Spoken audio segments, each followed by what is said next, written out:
चलिए जानते हैं आज की देश और दुनिया की सिलेक्टेड काम की और महत्वपूर्ण 50 बड़ी खबरों को सिर्फ 10 मिनट में। पर अभी तक आपने इस वीडियो को लाइक नहीं किया तो लाइक कर दीजिए।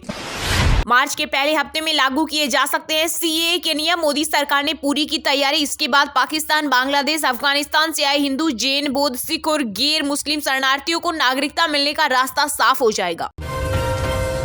देश भर के 9 करोड़ से अधिक किसानों के खाते में आए 2-2 हजार रुपए। प्रधानमंत्री नरेंद्र मोदी ने महाराष्ट्र के यवतमाल जिले में आयोजित एक समारोह के दौरान जारी की पीएम किसान सम्मान निधि योजना की 16वीं किस्त। सेना में विभाजन पैदा कर रही मोदी सरकार। अग्निपथ योजना को लेकर कांग्रेस नेता अधीर रंजन ने बीजेपी पर बोला हमला। कहा देश के लिए जो अपना जीवन देते हैं, प्राण न्यौछावर करते हैं, उन्हें शहीद का दर्जा नहीं दिया जा रहा। बीजेपी ने सेना का अपमान किया है। 1 मार्च से बदल जाएंगे एलपीजी, सोशल मीडिया और फास्टैग समेत आम आदमी से जुड़े कई जरूरी नियम। आपकी जेब पर होगा सीधा असर। वीडियो के लास्ट में आपको बताएंगे देश में 1 मार्च से क्या क्या बदल जाएगा। पीएम मोदी ने तमिलनाडु में 17,300 करोड़ रुपए की कई विकास परियोजनाओं का किया उद्घाटन और शिलान्यास। देश के पहले हाइड्रोजन हब पोर्ट को भी दिखाई हरी झंडी। कहा यूपीए सरकार ने आपके विकास की फिक्र नहीं की। एक दिन कांग्रेस में सिर्फ मुस्लिम विधायक ही बचेंगे। असम के मुख्यमंत्री हिमंत बिस्वा शर्मा ने किया बड़ा दावा। कहा राज्य में 2026 विधानसभा चुनाव आने तक कांग्रेस में केवल मुस्लिम विधायक ही बचेंगे। एमपी, बिहार, झारखंड में आज भी बारिश का अलर्ट। 1 से 2 मार्च को फिर ओले आंधी की आशंका। पहाड़ी इलाकों में होगी बर्फबारी। आईएमडी ने जारी किया अलर्ट।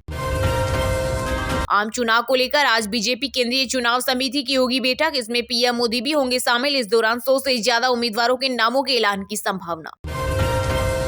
1 अप्रैल से बदलेगा नेशनल पेंशन सिस्टम। एनपीएस खाते का आधार वेरिफिकेशन कराना होगा अनिवार्य। अब दोहरे सत्यापन के बाद ही खाते से निकासी संभव हो सकेगी।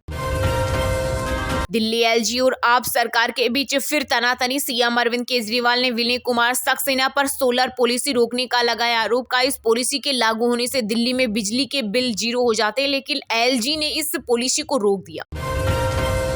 मनी लॉन्ड्रिंग केस में रावाजी एवेन्यू कोर्ट से लालू परिवार को मिली बड़ी राहत। बिहार की पूर्व मुख्यमंत्री राबड़ी देवी, उनकी बेटी मीशा भारती, हेमा यादव और हृदयानंद चौधरी को जमीन के बदले नौकरी मामले में मिली जमानत। नेशनल पार्टियों की 2022-23 में 3,077 करोड़ रुपए इनकम। भाजपा के पास सबसे ज्यादा 2,361 करोड़ रुपए आए। कांग्रेस को 452 करोड़ मिले। इस्तीफे की अफवाह भाजपा ने फैलाई। हिमाचल के सीएम सुखविंदर सिंह सुक्खू बोले क्रॉस वोटिंग करने वाले हमारे संपर्क में। वहीं प्रियंका गांधी ने कहा विधायकों की खरीद फरोख्त कर रही बीजेपी। सपा अध्यक्ष अखिलेश यादव को सीबीआई ने भेजा नोटिस। केंद्रीय जांच एजेंसी ने खनन मामले में आज पूछताछ के लिए बुलाया। सीबीआई की ओर से सीआरपीसी की धारा 160 के तहत समन भेजा गया। कैबिनेट के साथ 4 मार्च को अयोध्या जाएंगे मध्य प्रदेश के सीएम मोहन यादव। रामलला के दर्शन के बाद अयोध्या में होगी कैबिनेट की बैठक। महादेव इब्सट्टा मामले में ईडी ने पश्चिम बंगाल, महाराष्ट्र और एनसीआर में 15 से ज्यादा जगहों पर की छापेमारी। दावा किया जा रहा है कि इस घोटाले के तार कई बड़े लोगों से जुड़े हुए हैं। यूपी में लोकसभा चुनाव से पहले हुआ बड़ा प्रशासनिक फेरबदल। एक साथ 15 आईएएस अधिकारियों के हुए तबादले। सभी अधिकारियों को तत्काल नई पोस्टिंग पर तैनात होने का आदेश। आईसीसी की ताजा रैंकिंग में छाए भारतीय bowler Jasprit Bumrah 867 rating point के साथ दुनिया के पहले और रविचंद्रन अश्विन दूसरे नंबर के गेंदबाज बने। वहीं पाकिस्तानी टॉप 10 में भी नहीं।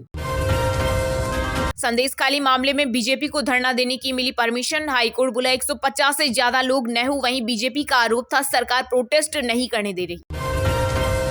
राजस्थान के स्कूलों में बदला जाएगा पाठ्यक्रम। शिक्षा मंत्री मदन दिलावर ने अकबर के चरित्र पर सवाल उठाते हुए कहा वह महान कैसे हुआ? वो तो मीना बाजार चलाता था और वहां से बहन बेटियों को उठा ले जाता था। 15,000 करोड़ का जीएसटी स्कीम, 3,000 फर्जी कंपनी बनाकर किया बड़ा घोटाला। नोएडा पुलिस ने जीएसटी फ्रॉड मामले में फरार आरोपी विकास डबास को किया गिरफ्तार। वाहन निर्माता कंपनी महिंद्रा ने लॉन्च किया थार का स्पेशल अर्थ एडिशन एक्स शोरूम। 15.40 लाख रुपए से 17.60 लाख रुपए है इसकी कीमत। अपने नेता को अंतिम विदाई देने उमड़ा भारी जनसैलाब। 1.5 लाख लोग और 2 किलोमीटर लंबी कतार। पत्नी की कब्र के पास सपा सांसद शफीकुर रहमान बर्क हुए दफन। अय्यर किशन बीसीसीआई के सेंट्रल कॉन्ट्रैक्ट से बाहर। सिराज, राहुल, गिल ग्रेड ए में शामिल। रोहित, कोहली, जडेजा और बुमराह ए+ में बरकरार। 5 दिनों में आर्टिकल 370 ने कमाई 44.68 करोड़। क्रेक का बिजनेस 10 करोड़ पार। 150 करोड़ के करीब पहुंची शाहिद कृति की फिल्म। मुकेश अंबानी के बेटे आनंद की pre wedding Bill Gates, Zuckerberg से लेकर कतर के पीएम तक होंगे मेहमान। जामनगर में होगा सेलिब्रेशन। पंजाब में कांग्रेस का किसान बचाओ ट्रैक्टर मार्च। कांग्रेस प्रधान अमरिंदर सिंह राजा बोले, राज्य का अस्तित्व किसानों से है, साथ नहीं दिया तो पीएम मोदी बर्बाद कर देंगे। बिहार में भ्रष्टाचारियों पर नकेल कसने के लिए कानून लाएगी नीतीश सरकार। 5 से 7 साल तक की सजा का होगा प्रावधान। कैबिनेट ने कानून के प्रारूप को दी स्वीकृति। पीएम मोदी आज करेंगे कोल इंडिया की 2 परियोजनाओं का उद्घाटन। 1400 करोड़ की लागत से हुआ निर्माण। राजस्थान में 400 करोड़ से बन रहे क्रिकेट स्टेडियम की जांच होगी शुरू। 21 दिन में 3 बड़े फैसले लेगा आरसीए। पूर्व मुख्यमंत्री अशोक गहलोत के बेटे वैभव के कार्यकाल की होगी छानबीन। 2029 तक देश में हो सकते हैं एक साथ चुनाव। सरकार गिरने पर यूनिटी गवर्नमेंट बनेगी। लो पैनल संविधान में जुड़ेगा नया चैप्टर। कुछ जान बचाने के लिए और कुछ दबाव में भाजपा के साथ चले गई। राज्यसभा चुनाव में हुई क्रॉस वोटिंग पर बोले सपा प्रमुख अखिलेश यादव। यूपी में लोकसभा चुनाव से पहले होगा मंत्रिमंडल विस्तार। बनाए जाएंगे 5 मंत्री। सूत्रों का दावा है कि इस विस्तार में सूबा सपा नेता ओपी राजभर और एमएलसी दारा सिंह चौहान का भी नाम आ सकता है।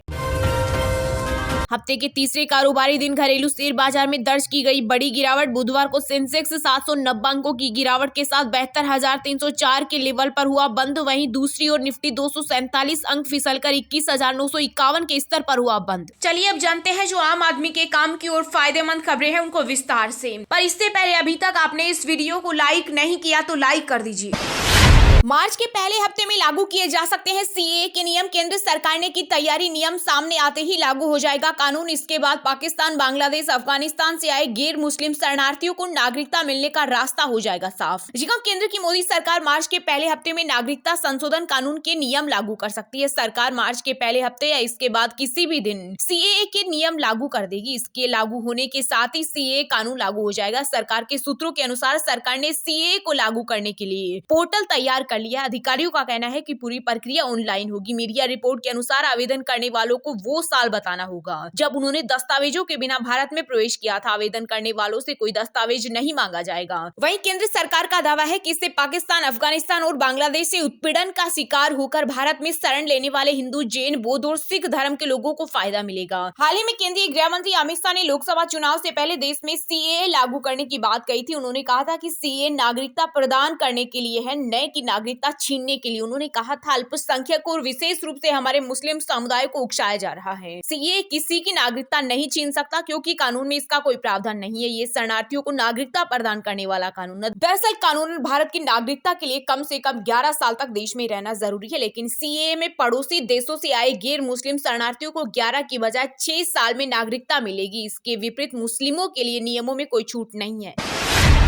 1 मार्च से बदल जाएंगे बैंक, एलपीजी, सोशल मीडिया और फास्टैग समेत आम आदमी से जुड़े कई जरूरी नियम। आपकी जेब पर होगा सीधा असर। जी हां, हर महीने की शुरुआत से कुछ नए सरकारी नियम लागू होते। इस बार भी 1 मार्च से कई ऐसे नियम लागू हो रहे हैं जिनका असर सीधे तौर पर आपकी जेब पर होगा। इन नियमों में फास्टैग, एलपीजी गैस सिलेंडर और सोशल मीडिया शामिल है। एलपीजी की कीमतें। हर महीने की शुरुआत में सरकार की ओर से एलपीजी के दाम की समीक्षा की जाती है और नए दाम जारी किए जाते हैं। फरवरी की शुरुआत में एलपीजी के दाम को जस के तस रखा गया था, इसलिए मार्च में एलपीजी की कीमतों में बदलाव किया जा सकता है। फास्टैग। एनएचएआई की ओर से फास्टैग की केवाईसी अपडेट करने की आखिरी तारीख 29 फरवरी निर्धारित की गई है। अगर आप इस तारीख तक अपने फास्टैग की केवाईसी नहीं पूरी करेंगे तो आपके फास्टैग को national highway authorities of India द्वारा डीएक्टिवेट और ब्लैकलिस्ट किया जा सकता है। ऐसे में अपने फास्टैग की केवाईसी 29 फरवरी तक करा ले। Social media. सरकार की ओर से हाल ही में आईटी नियमों में बदलाव किया गया। इसके बाद एक्स, फेसबुक, यूट्यूब और इंस्टाग्राम जैसे सोशल मीडिया एप्स को इन नियमों का पालन करना होगा। अगर मार्च से गलत फैक्ट के साथ सोशल मीडिया पर कोई खबर चलती है तो इसके लिए जुर्माना लगेगा। पीएम मोदी ने तमिलनाडु में 17,300 करोड़ रुपए की कई विकास परियोजनाओं का किया उद्घाटन और शिलान्यास। देश के पहले हाइड्रोजन हब पोर्ट को भी दिखाई हरी झंडी। कहा यूपीए सरकार ने आपके विकास की फिक्र नहीं की। प्रधानमंत्री नरेंद्र मोदी ने तमिलनाडु के थूथुकुडी में 17,300 करोड़ रुपए के प्रोजेक्ट की नींव रखी। इनमें देश का पहला हाइड्रोजन हब पोर्ट और इंग्लैंड वाटरवे वेसल भी शामिल है। इसके साथ ही पीएम ने 10 राज्यों और केंद्र शासित प्रदेशों में 75 लाइट हाउसेज में पर्यटक सुविधाएं भी राष्ट्र को समर्पित की। इसके अलावा 1,777 करोड़ रुपए की लागत से कन्याकुमारी, नागरकोइल और तिरुनेलवेली से चेन्नई तक के रेल प्रोजेक्ट और 4,586 करोड़ की 4 सड़क परियोजनाओं का भी लोकार्पण किया। इस मौके पर पीएम ने कहा कि तमिलनाडु और देश की जनता को एक सत्य बताना जरूरी है। उन्होंने कहा, सत्य कड़वा होता है, लेकिन मैं सीधा आरोप यूपीए सरकार पर लगाना चाहता हूँ। जो परियोजनाएं मैं आज यहाँ लेकर आया हूँ वह दशकों से यहाँ के लोगों की मांग थी। पीएम मोदी ने लोगों को संबोधित करते हुए कांग्रेस और तमिलनाडु की डीएमके सरकार पर जमकर निशाना साधा। उन्होंने कहा, तमिलनाडु में कांग्रेस और डीएमके का गठबंधन राज्यों को दोनों हाथों से लूटने के लिए तैयार है। ये भाजपा को मिल रहे समर्थन से घबरा गए हैं। प्रधानमंत्री ने आगे कहा, आज जो लोग यहाँ सत्ता में बैठे वे तब दिल्ली में बैठे थे, सरकार और यह विभाग चलाते थे, लेकिन उन्हें आपके विकास की फिक्र नहीं थी। वहीं पीएम मोदी ने हिंदी भाषा को लेकर डीएमके के मंत्रियों के पिछले बयानों पर इशारों में निशाना साधा। प्रधानमंत्री ने कहा, कुछ लोग दिल्ली के एयर कंडीशन कमरों में बैठकर देश को टुकड़े टुकड़ों में देखने की कोशिश करते हैं, देश को टुकड़ों में बांटने की कोशिश करते हैं।